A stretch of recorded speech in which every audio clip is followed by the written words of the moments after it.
15 лет лишения свободы грозит 38-летнему мужчине за то, что в день 17-летия угостил свою знакомую тем, что она до этого никогда не употребляла. Их задержали вместе. Эксперты обнаружили в крови следы марихуаны.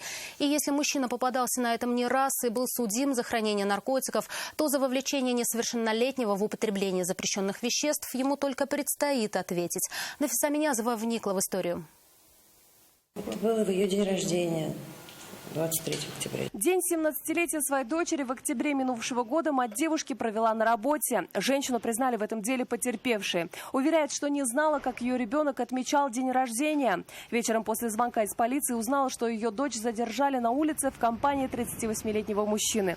Как показала экспертиза, оба были в состоянии наркотического опьянения. В крови обнаружили следы употребления марихуаны. Я так предполагаю, что это разовое употребление было на учете, ставим наркомы. Естественно, я сама ее повезла на свидетельствование. Я на этом настояла. Потому что мне тоже это не очень... Моя вина, мой недосмотр тоже председатель.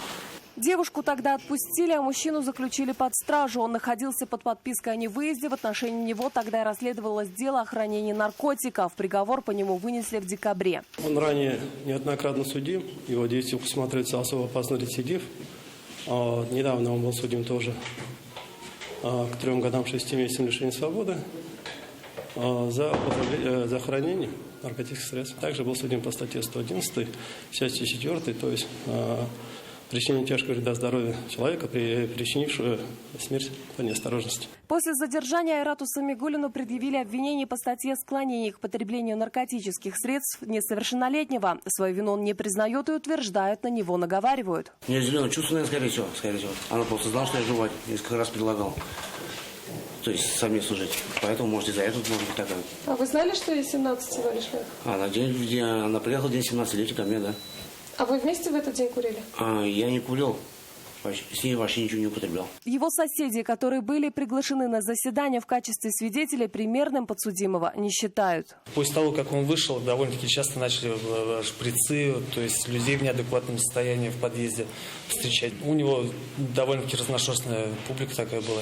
То есть там и девушки, и женщины, и мужчины, и парни молодые. Жители подъезда даже стали подозревать, что в квартире на 9 этаже и вовсе организовали наркопритон. Не раз приходилось вызывать полицию, чтобы утихомирить буйных гостей подсудимого. Ну, мы тут стояли по очереди на охране, не пускали. Ну, они заходили, тут уже целыми днями не будешь стоять.